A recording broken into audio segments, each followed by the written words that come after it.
En termes de recrutement, ce que nous disent nos clients, c'est que globalement, ils ont 4 fois plus de candidatures après avoir été Great Place to Work. Et ce que nous disent les salariés français au mois de janvier, quand on les a interrogés, c'est qu'à 86%, entre 2 offres similaires, ils prendraient l'entreprise où il y a Great Place to Work, certifié Great Place to Work. Donc oui, il doit y avoir un impact d'attractivité. Donc je suis talent acquisition, je suis recruteur, recruteuse. Ça vaut le coup quand même de s'interroger.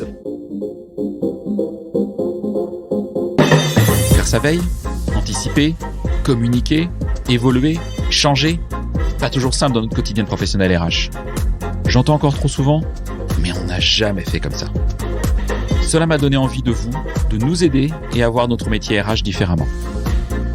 Bienvenue donc dans On n'a jamais fait comme ça, le podcast de ceux et celles qui font avancer la profession ressources humaines, de ceux et celles qui nous proposent, à nous RH, des solutions pratiques et concrètes.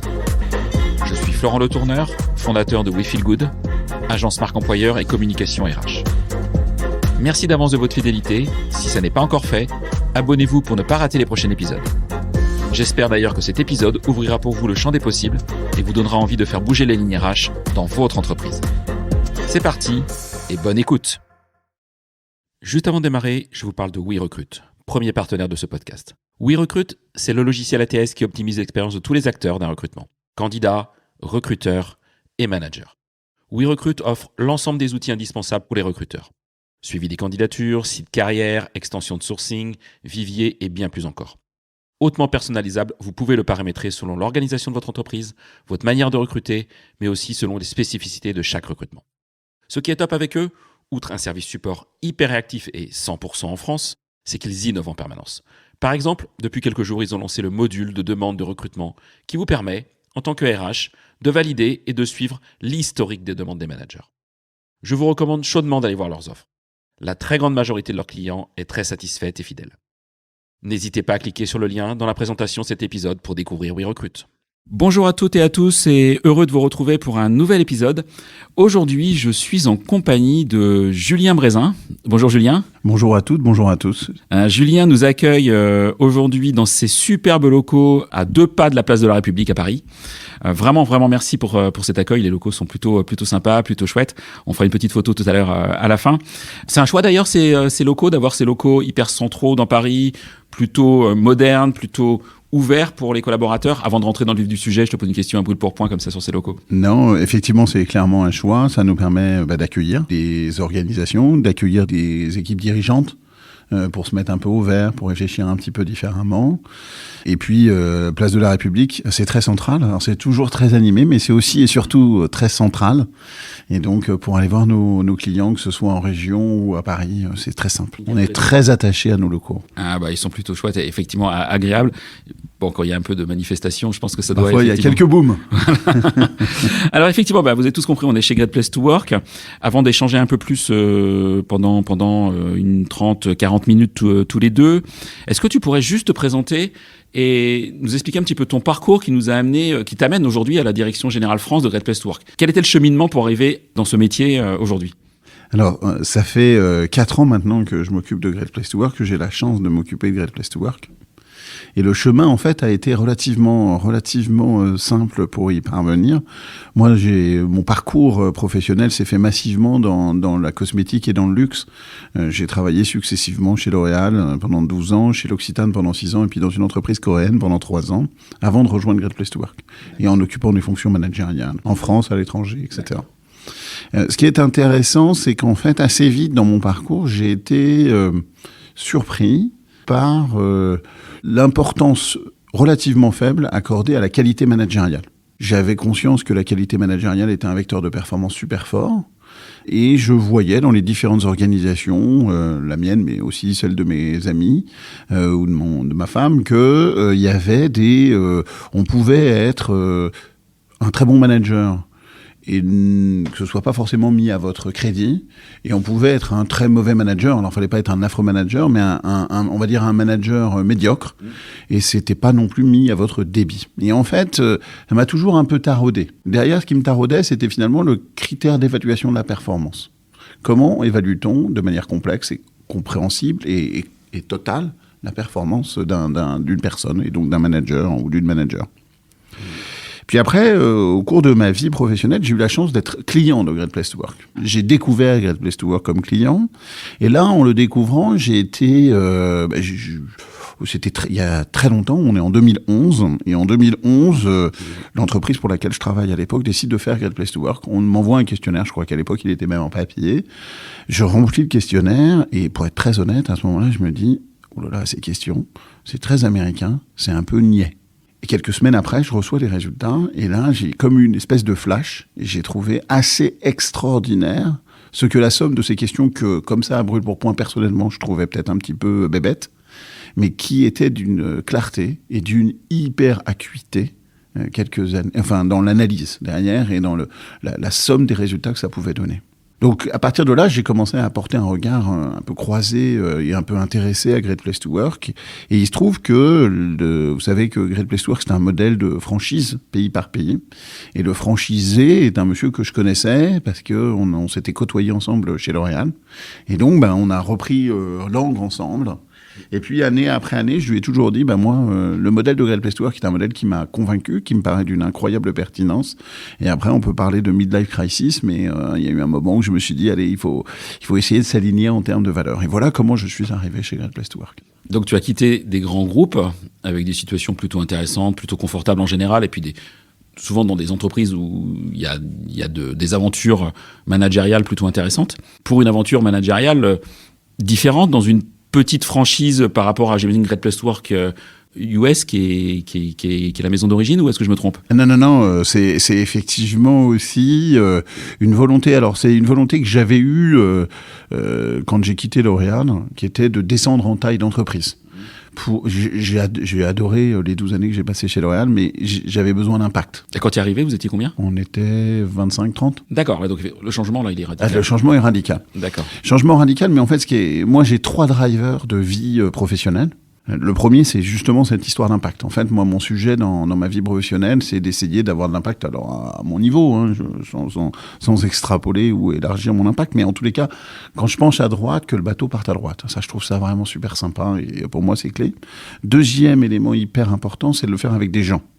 Je ne crois pas que j'aurais pu être un entrepreneur solitaire ou un freelance qui travaille seul. Et troisième élément, j'ai besoin, alors je suis désolé, j'ai jamais trouvé un mot très chic pour le dire, mais moi j'ai besoin de me marrer. Et ça paraît bête, mais c'est ces 3 facteurs-là qui m'ont amené tout au long de mon parcours professionnel à faire mes choix.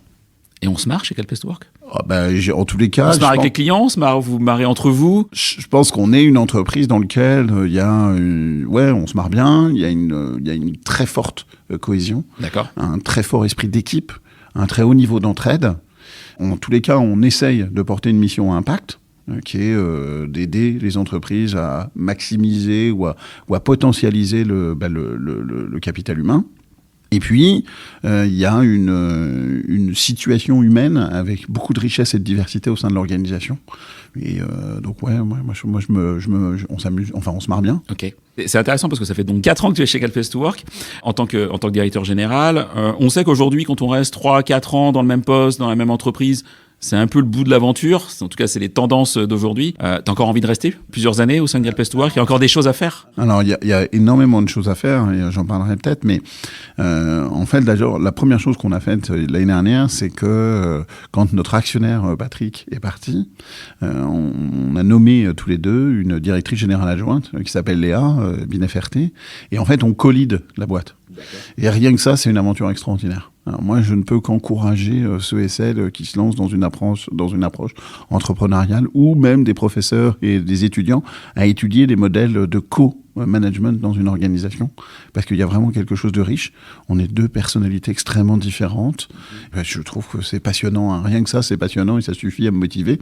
Après, il y a évidemment tout le travail qu'on fait avec toute l'équipe. Et puis, je vous raconterai peut-être à la fin un petit projet complémentaire qu'on est en train de lancer, qui s'appelle HumaCap et qui vient compléter l'offre de Great Place to Work.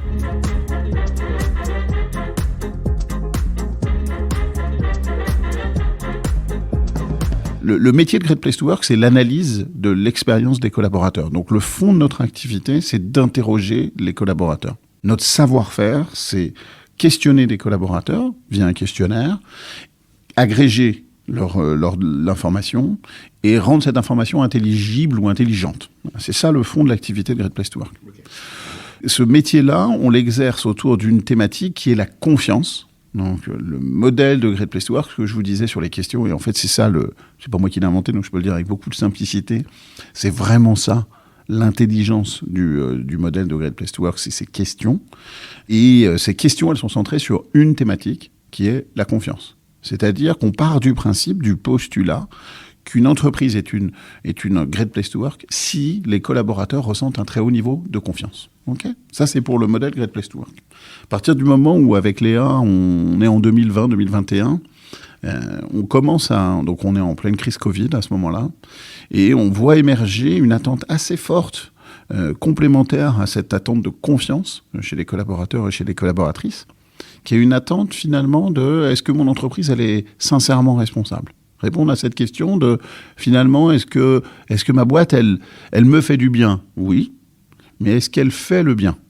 Et en fait, c'est une deuxième question. Et là, on a donc travaillé avec des professeurs, 2 professeurs, notamment à Toulouse, un monsieur qui s'appelle Hassan El Akrami, qui a beaucoup travaillé sur engagement RSE et engagement des collaborateurs, et la concordance entre les deux. Et nous, on a travaillé sur ces données-là. On a travaillé avec un autre professeur, qui est maintenant professeur à l'université de Nîmes, qui s'appelle Thibaut Perrin, pour modéliser non plus la confiance comme Great Place to Work, mais la sincérité perçue de l'engagement RSE de l'entreprise. Et donc là, c'est un nouveau modèle qu'on vient de lancer, qu'on a lancé il y a 6 mois, en plus de Great Place to Work. Donc on a 2 modèles. Le modèle Great Place to Work centré sur la confiance, le modèle HumaCap centré sur la perception de sincérité, pour essayer de comprendre si les entreprises sont sincèrement engagées en termes de RSE. D'accord, donc vraiment le sujet, c'est de lutter contre le greenwashing et... Le sujet défensif, c'est de lutter contre. Le sujet offensif, c'est de dire que la transformation RSE des organisations doit s'appuyer sur la mobilisation et l'adhésion de chacun et de chacune.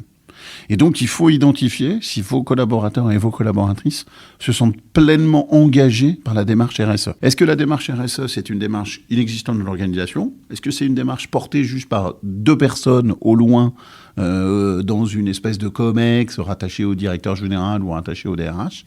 Ou est-ce qu'à contrario, c'est une vraie... quelque chose qui, évidemment, a infusé dans toute l'organisation. D'accord. Et notre enjeu, c'est d'aider les organisations à ce que ça infuse toute l'organisation. Parce que cette transformation-là, elle est faite de plein de micro-actes, oui. Évidemment d'une transformation et d'un changement de direction, mais aussi de micro-actes au quotidien. C'est intéressant cet index-là qui évalue cette sincérité de l'engagement RSE. Est-ce qu'on peut, si je suis une entreprise, juste travailler sur cet index dans un premier temps ? Bien sûr. Et pas forcément sur l'index classique, on va dire. De Great Place to Work. De Great Place to Work. Sûr. C'est 2 produits complètement différents. D'accord, ok. Et pour être très transparent, c'est 2 organisations différentes. Donc l'organisation qui porte HumaCap, oui.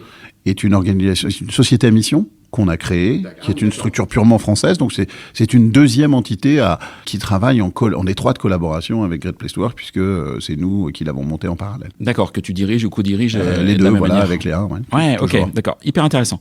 Si on revient sur le modèle un peu historique de Great Place to Work, concrètement, qui t'appelle ? Quelles sont les entreprises, les organisations qui t'appellent ? Est-ce que ce sont des entreprises qui sont déjà matures et qui veulent valider par une certification leur travail qu'elles ont entrepris ces derniers mois, ces dernières années ? Ou est-ce que c'est des entreprises qui sont plus traditionnelles, qui sont peut-être moins matures a priori, mais qui veulent peut-être se challenger et puis progresser ? Ou est-ce que ce sont les 2 ? Quel est le type de clientèle que vous avez en fait ? La question est hyper complète. En général, chaque année, on travaille environ entre 400 et 500 organisations. L'année dernière, 500 organisations. Notre enjeu, c'est de faire notre mission dans un plus grand nombre d'entreprises. Donc, pourquoi ces entreprises viennent-elles nous voir ? Oui. Elles viennent nous voir pour 3 raisons massives. La première, c'est répondre à cette question, est-ce que je peux me valoriser ? Cette dimension de marque employeur a pris beaucoup d'importance sur les dernières années, évidemment. Cette dimension de marque employeur, elle suppose que pour beaucoup d'entreprises, d'essayer de dire, oui, ce que je propose est vrai. Et Great Place to Work est crédible, est ressenti comme crédible, comme certification pour dire, oui, c'est vrai. Donc ça, c'est la première raison. Deuxième raison qui amène les entreprises et les organisations à venir nous voir, derrière ce « je me valorise », c'est « je me compare ». Je vous l'ai dit tout à l'heure, en fait, la méthodologie de Great Place to Work, c'est toujours la même. Que vous soyez une petite organisation de 10 salariés ou une énorme organisation de 100 000, nous, ce qu'on vient tester, c'est le niveau de confiance ressenti par vos équipes. Donc, ce niveau de confiance, on vient le tester en appliquant le questionnaire de manière exactement identique, en interrogeant 100% des collaborateurs. Alors, on n'a pas 100% de gens qui répondent, évidemment. On a plutôt 80%. On aimerait bien toujours avoir 100%. Ce qui est déjà pas mal. Ouais, 80%, c'est vraiment. Si on avait 80% des Français qui s'expriment à chaque fois, ce serait beaucoup mieux. Ça serait bien. Ouais. Ça serait bien. Mais là, aujourd'hui, si vous voulez, la chance qu'on a, c'est que en interrogeant les collaborateurs de la même façon, quelle que soit l'organisation, on rend les résultats comparables. Donc après le je me valorise, la deuxième étape clé, c'est je me compare. Je me compare par rapport à des concurrents business ou des entreprises équivalentes en termes de taille, de fonctionnement. Un peu les deux. En fait, ça, on va le voir ensemble. On construit ensemble avec le client. Est-ce que vous voulez vous comparer plutôt à des organisations qui vous ressemblent en termes de taille, ou des organisations qui vous ressemblent en termes de secteur d'activité, ou est-ce que vous voulez vous comparer à une moyenne France, puisque chaque année on interroge une moyenne France au-delà de nos clients, pour essayer d'avoir un référentiel initial. Ok, d'accord. Donc ça, c'est je me compare, après je me valorise. Et puis le troisième, c'est je m'analyse, pour rentrer dans cette démarche d'amélioration continue dont tu parlais. Ce qui est clé, c'est quand vous êtes une organisation de 50, un dirigeant, une dirigeante, ou l'équipe dirigeante, ils savent encore ce qui se passe dans l'organisation. On commence à perdre un peu les pieds. Dès qu'il y a du management intermédiaire, on commence à plus savoir exactement ce qui se passe. Donc, à 25, 30, on commence déjà à perdre un tout petit peu le contact. Quand on est à 200, 300, quand on est en une entreprise qui croît très vite, évidemment qu'on perd pied. Et là, il est important d'ouvrir la boîte de Pandore et d'analyser, et de ces analyses, d'en tirer des points d'actions pour s'améliorer. Ce que veulent vos équipes, je crois, vos collaborateurs et vos collaboratrices, ce qu'ils vous demandent, c'est de l'amélioration. Ils sont contents chez vous. En général, ils veulent rester. Dans notre dernière étude, je crois que c'est 76% des Français qui ne veulent pas changer de job. Donc, c'est important. Donc, c'est intéressant parce que c'est à l'encontre peut-être de ce qu'on pourrait imaginer à l'heure où on parle de difficultés de recrutement dans tous les sens, à l'heure où on parle d'engagement au travail faible de la part des collaborateurs, etc. Ça veut dire qu'il y en a 1 sur 5 quand même qui veut changer. Mais il reste 1 sur 4 d'ailleurs, parce que c'est 25. Ça fait 1 sur 4 quand même qui veut changer. Alors, si on a 25% de turnover subi tous les ans, c'est un peu violent quand même. C'est un peu dur. Ouais. Et quand on regarde chez les plus jeunes, on est à 1 tiers qui veulent changer. D'accord, ah oui. Donc, le résultat entre les salariés est quand même assez disparate. Mais juste pour dire, ça veut dire quoi ? Ça veut dire que vos équipes, ce qu'elles souhaitent en priorité, c'est que ça s'améliore. Elles vous connaissent, elles connaissent l'entreprise, elles en comprennent les avantages et les inconvénients. Elles ont un regard tout en nuance sur celle-ci. Et elles savent et elles veulent que ça progresse. Et donc, voilà pourquoi les organisations viennent nous voir. Je me valorise, je me compare, je m'analyse. Et avec un taux de fidélité des organisations assez fort d'une année sur l'autre. Ouais. Est-ce que concrètement, moi je suis RH dans une entreprise, je peux faire cette enquête tous les 2 ans si j'ai envie de le faire tous les 2 ans. Est-ce que je dois le faire tous les ans ? Comment est-ce que vous fonctionnez par rapport à ça ? Moi je vais vous répondre plus en version de ce que j'ai vécu en tant que client. Dans mon organisation dans laquelle j'étais, on le faisait tous les 2 ans. D'accord. Qu'est-ce qui se passait ? On était une organisation assez agile qui bougeait pas mal. En fait, tous les 2 ans, on vous donne vos résultats, vous mettez en action, vous mettez des plans d'action, puis en 2 ans, il y a 25-30% de votre équipe qui a changé. Et en fait, vous perdez le fil. Moi, j'estime que le faire tous les ans, c'est un bon moyen de se mettre en tension. C'est un petit peu comme mesurer votre cash.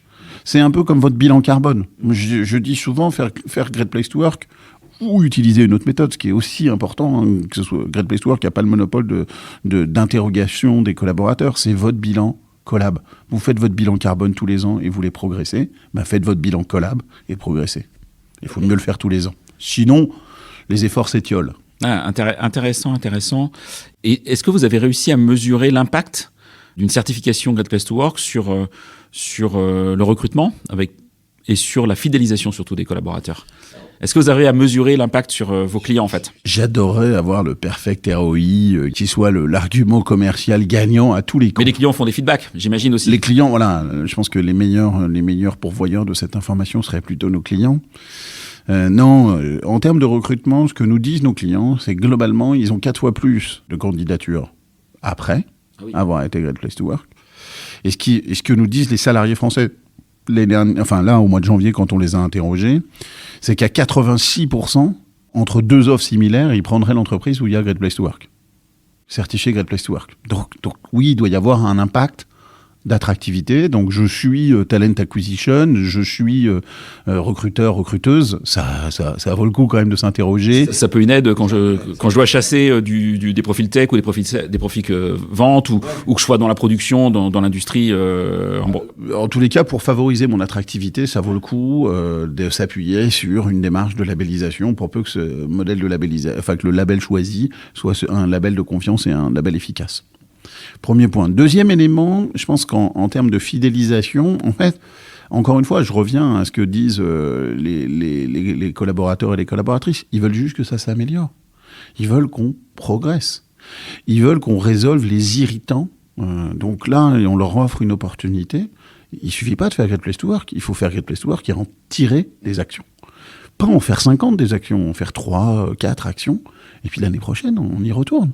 Et comme ça, on rentre dans cette démarche d'amélioration. De toute façon, sinon on va dans le mur. Si on demande l'avis des collaborateurs et qu'on ne fait pas de retour aux collaborateurs sur l'enquête, c'est pas idéal. C'est pas idéal parce que en fait, on a perdu. Soit on a quelque chose à cacher, voilà. soit on n'est pas à l'aise pour en parler, mais on va louper quelque chose dans l'histoire en fait. Et en fait, là, on n'aura aucun impact sur notre fidélisation. Or, là, demander son avis aux collaborateurs et aux collaboratrices est un puissant moyen de fidéliser, si tant est que cette demande de feedback soit suivie d'action par la direction et par les managers. Voilà, et c'est là où je voulais revenir, c'est que ça veut dire que moi, dans ma fonction RH dans l'entreprise, même si je suis effectivement la cheville ouvrière avec le chef de projet Great Place to Work qui va m'accompagner, etc., il faut que mon comité de direction, ma direction générale soit embarquée, parce que sinon on va dans le mur en fait. Great Place to Work, c'est rarement...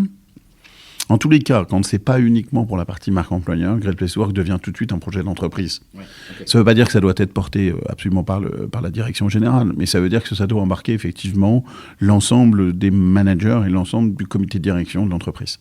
Ouais. Parce qu'il faut qu'ils soient tous sponsors pour se dire, OK, je vais écouter ce feedback. Enfin, vous ouvrez quand même la boîte de Pandore, donc parfois c'est un peu douloureux.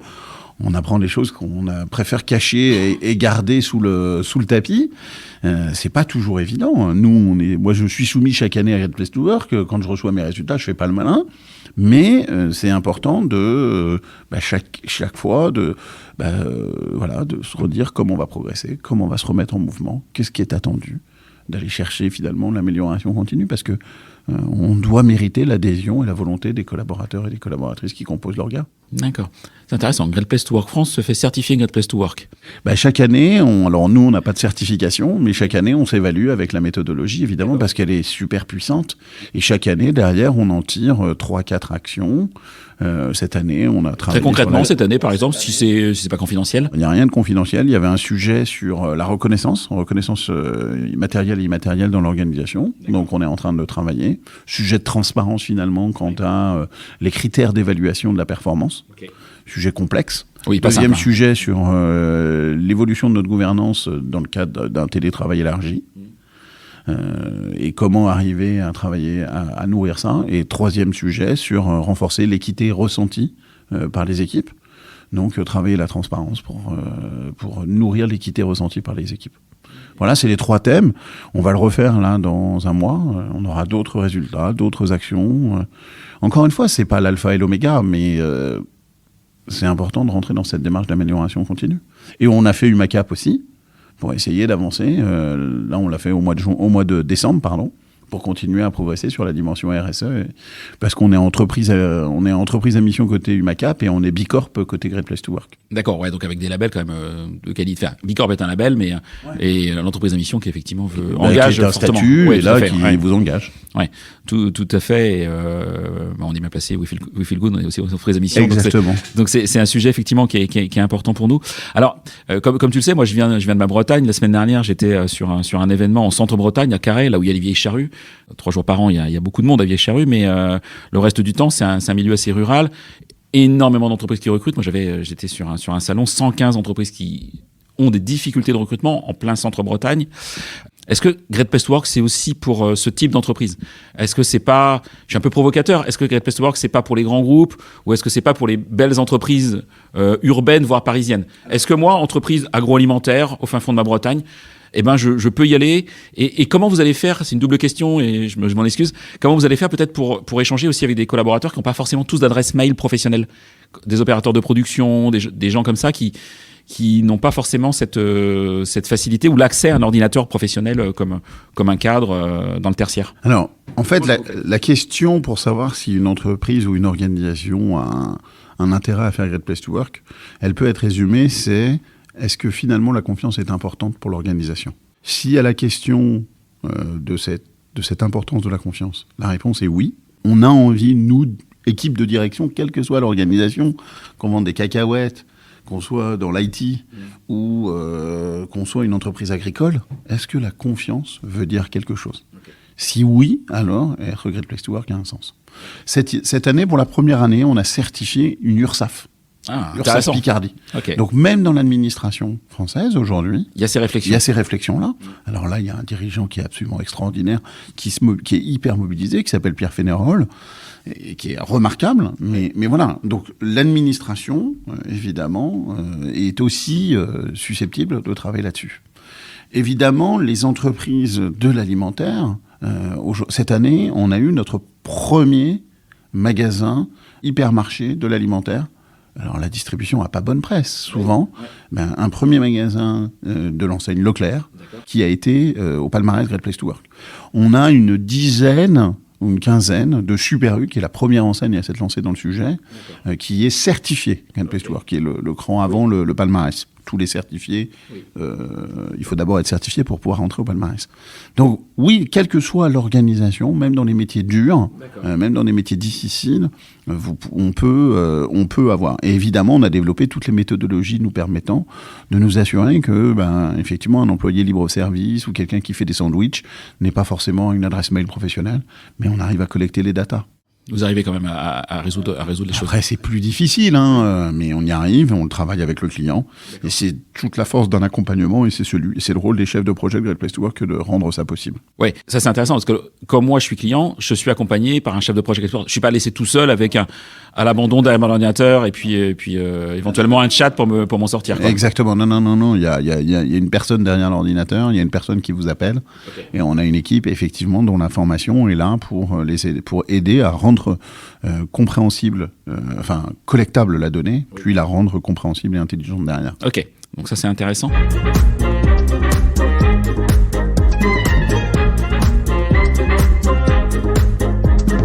En préparant ce podcast, j'ai vu que vous étiez aussi engagé, Great Place to Work était engagé dans l'égalité professionnelle. En tout cas, c'était un sujet important pour vous, avec un palmarès Best Workplace for Women. Alors, Best Workplaces for Women. Qu'est-ce que ça veut dire ? Et qu'est-ce que c'est exactement ? Alors, je vais raconter un petit peu ce que c'est. D'abord, c'est un partenariat qu'on fait avec le magazine Marie-Claire. D'accord. Marie-Claire, qui est un des magazines féminins que vous connaissez évidemment et qui est très engagé dans l'équité femmes-hommes. Je vais raconter en fait l'histoire qui nous a amené à créer Best Workplaces for Women. En fait, donc quand moi je suis arrivé, un jour, on va dans un grand groupe du CAC 40 et ce grand groupe nous dit, le DRH très fier, nous dit, c'est au moment de l'index d'équité femmes-hommes.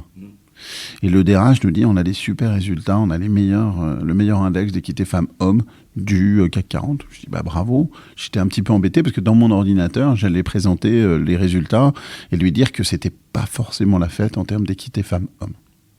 Et en fait, l'index d'équité femmes-hommes, c'est un index qui est massivement assis sur des éléments tangibles de rémunération, de progression de rémunération. Oui. Nous, on s'est dit, en fait, il y a évidemment, c'est la moindre des choses, cet élément-là. L'autre réalité, c'est est-ce que finalement, au quotidien, hommes et femmes puissent donner le meilleur d'eux-mêmes, ne pas avoir de freins mentaux, de se dire attends, je vais pas pouvoir atteindre ce job parce que je suis une femme ou parce que j'ai des enfants, etc. Et donc on s'est dit en fait il faut travailler aussi les perceptions. Et donc c'est à ce moment-là qu'on a développé l'index, pas l'index, mais le palmarès Best Workplaces for Women. On allait voir Marie-Claire qui a été enchantée par l'idée. Et donc on a lancé ça. Là, ce qu'on a fait, c'est une liste et non pas un palmarès. D'accord. Et ce choix s'explique malgré la pression des journalistes qui préfèrent évidemment les numéros 1, numéro 2, numéro 3. Parce qu'en fait, sur le sujet, il reste malheureusement encore beaucoup de choses à faire, beaucoup d'entreprises à convaincre. Et donc on s'est dit, il ne faut pas mettre en compétition les entreprises qui se bougent. Il faut que les entreprises qui se bougent soient toutes mise à l'honneur. Oui, d'accord, ok. Une vision positive, en fait, Exactement. des choses et pas une vision comparative des choses aujourd'hui, en tout cas. Exactement. Et donc, ce palmarès-là sera révélé au mois de juillet cette année et toujours avec Marie-Claire. Quelle édition? C'est la 4e édition. Ah, d'accord, ok. Ouais, donc c'est ancré aujourd'hui. Ah ouais. Et puis, on a la chance d'avoir un super support de Marie-Claire. Ok. Si on va dans ces réflexions, effectivement, sur l'intégration, l'égalité professionnelle, etc., on est quelques jours après la promulgation de la loi retraite. Est-ce que vous réfléchissez aussi à travailler sur l'accompagnement de vos clients, sur comment faire travailler nos collaborateurs les plus âgés, dit les seniors, j'aime pas ce mot-là, mais dit les seniors, jusqu'à 62, 63, 64, 65 ans. Est-ce que ça fait partie de vos réflexions et de vos projets également? Alors, en fait, on l'a pris de manière un petit peu différente, la thématique de la durée. Évidemment, nous, dans nos analyses, on a des analyses qui sont structurées par tranche d'âge. Et donc, on voit la perception des collaborateurs les plus seniors, hein, même si, un peu comme toi, j'aime pas beaucoup ce mot-là. Pour nous, en fait, le grand sujet de la seniorité, c'est finalement le sujet de l'aidance. Je suis désolé pour le mot, c'est vraiment pas beau, mais être aidant. Donc, on a commencé à collecter de la data là-dessus. Donc, je suis aidant descendant, c'est-à-dire que j'ai des enfants dont j'ai la charge. Je suis aidant ascendant, je dois m'occuper de mes parents. Je suis aidant des deux, ou je suis pas du tout aidant. On est pas mal critiqué, honnêtement, par les collaborateurs et les collaboratrices à qui on demande cette information, qui nous disent que c'est une information hyper intrusive, hyper personnelle. Notre choix là-dedans, c'est véritablement de continuer à collecter cette information parce qu'on est absolument convaincu qu'avec le prolongement de la vie professionnelle, en fait, on est confronté à ce sujet-là, parce que derrière le prolongement de la vie professionnelle, il y a aussi le prolongement de la vie tout court. Et en fait, quand vos parents, ils ont 84, 85 ans, ou je sais pas quel âge, en tous les cas, ils peuvent avoir besoin de vous. Et on peut être encore en activité à ce moment-là, et donc ça nous paraît essentiel que les organisations se mobilisent là-dessus. Ok. Une question sur les attentes des jeunes générations. Tout à l'heure, tu me disais qu'un tiers des plus jeunes générations s'interrogeaient sur leur fidélisation dans leur emploi actuel. Est-ce qu'il y a d'autres spécificités liées aux enquêtes concernant les jeunes générations? Alors, les 3 raisons fondamentales qui font que les collaborateurs et les collaboratrices s'en vont, les 3, elles sont pas du tout, elles sont similaires quasiment quelle que soit la tranche d'âge. Faut pas se mentir. La première raison, très majoritaire, c'est je veux gagner des sous. Dans ces temps d'inflation, c'est hautement compréhensible. Et là, encore une fois, il n'y a pas d'impact de tranche d'âge. Deuxième raison qui m'amène à quitter mon organisation, le management. Le vieil adage qui dit je quitte pas une entreprise, je quitte mon manager, est hyper vrai. Et troisième élément, c'est évidemment cette quête de sens. Je veux donner du sens, trouver une raison positive dans l'activité que j'exerce. J'ajouterais juste un tout petit point concernant les femmes. En fait, on se rend compte que les femmes, elles ont une autre attente, qui est l'équilibre des temps de vie. Évidemment, cette autre attente, elle est avant le sens, notamment entre 35 et 45 ans. Évidemment, c'est marqué par la maternité, c'est des âges marqués par la maternité. Et on sait tous que la maternité concerne massivement les femmes, à la fois pendant et après la naissance. Donc effectivement, le troisième facteur devient le sens, et régulièrement le sens. Et pour les femmes sur cette tranche d'âge, plutôt l'équilibre des temps de vie. Ok.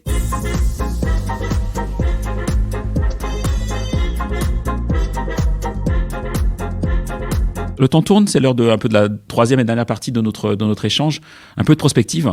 Alors sans être Madame Soleil, parce que ni toi ni moi ne le sommes. Mais comment est-ce que tu vois évoluer la fonction RH? Est-ce que tu as des inputs sur le sujet? Est-ce que tu vois effectivement la fonction RH, elle est hyper challengée là depuis 2020. Elle était avant, mais encore plus depuis 2020. Est-ce que tu vois une évolution dans la transformation du monde du travail? Est-ce que par vos données et vos enquêtes, vous avez des éléments? Alors pour nous, pour moi, le rôle de la fonction RH a beaucoup évolué. Et aujourd'hui, au démarrage, finalement, la fonction RH, c'était un peu la paye et la dimension admin. Ensuite, on est passé vers le côté business partner. Et je crois qu'aujourd'hui, c'est plus un état d'esprit qu'il faut continuer à faire progresser, qui est celui de passer d'une fonction qui était risque averse, dont la mission était d'éviter le moindre risque, à une fonction qui, au contraire, est source de prise de pari qui va tenter. Ce qui est compliqué parce que la fonction RH n'a pas été mentalisée par ça, parce qu'elle a été d'abord structurée par un élément très simple qui est le droit social. Et donc, son rôle... Je ne sais pas s'il est très simple, le droit social. Non, mais en tous les cas, il est pas, comme il n'est pas très simple, on ne va pas prendre beaucoup de risques. On est d'accord. Là, l'enjeu, c'est véritablement que la fonction RH se doit d'être un partenaire de la prise de risque dans la transformation de l'organisation. Alors, les grands chantiers qu'on voit, moi, j'en retiendrai 2 très simples, qui me paraissent vraiment cruciaux aujourd'hui. Sinon, je vous encourage à regarder. On avait écrit un petit post là-dessus sur les 8 grands chantiers prioritaires de la fonction RH, mais 2 qui me semblent prioritaires. Le premier, ce post, on peut le retrouver sur le blog, sur LinkedIn, sur le site de Great Place to Work. Je le mettrai dans la description du podcast. Il y a un élément qui, moi, me paraît clé, c'est la RSE. Donc, comment aujourd'hui prendre en charge la RSE à l'ensemble, dans l'ensemble pour l'ensemble des collaborateurs et des collaboratrices. Ça, c'est vraiment un énorme challenge.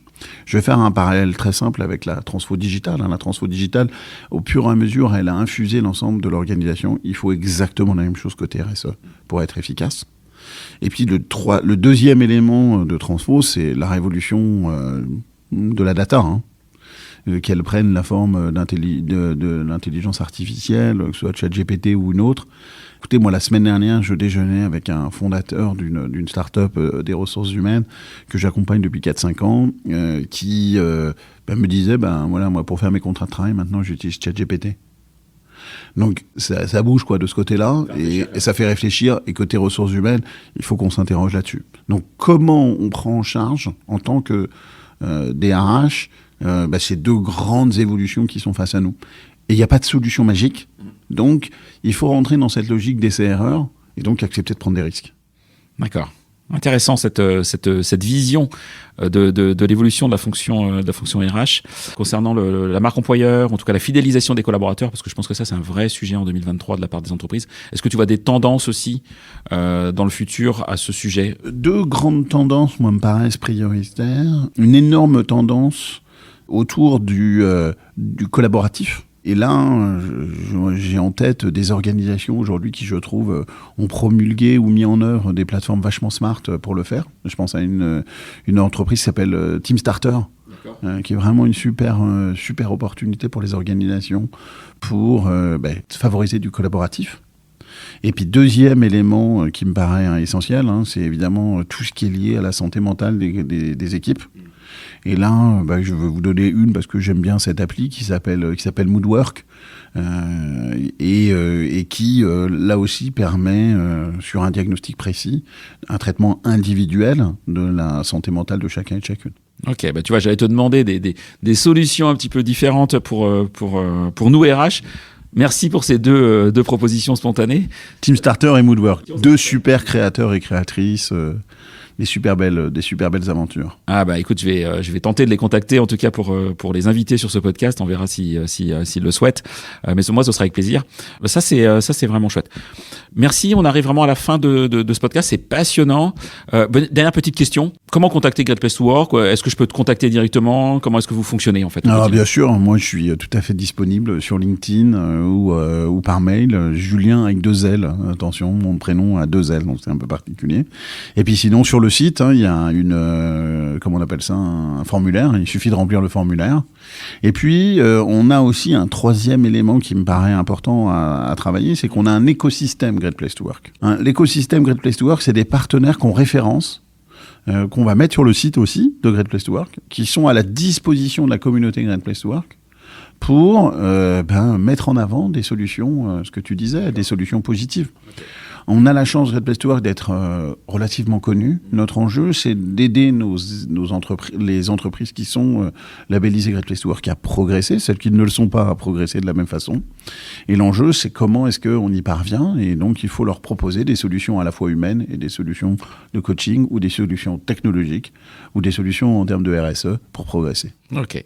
Merci, ça c'est vraiment le mot de la fin, c'est progresser. Je pense que ça c'est je dirais le verbe qu'il faut retenir quand on est RH et aussi prendre des risques, parce que ça j'ai bien retenu ce point qui est majeur, en tout cas de sortir de notre zone des fois de confort, en surtout limitant les risques. Vraiment un grand merci Julien pour cet échange passionnant et passionné. Je vous dis à bientôt pour une nouvelle interview, un nouvel invité prochainement. Bonne journée à tout le monde. Au revoir.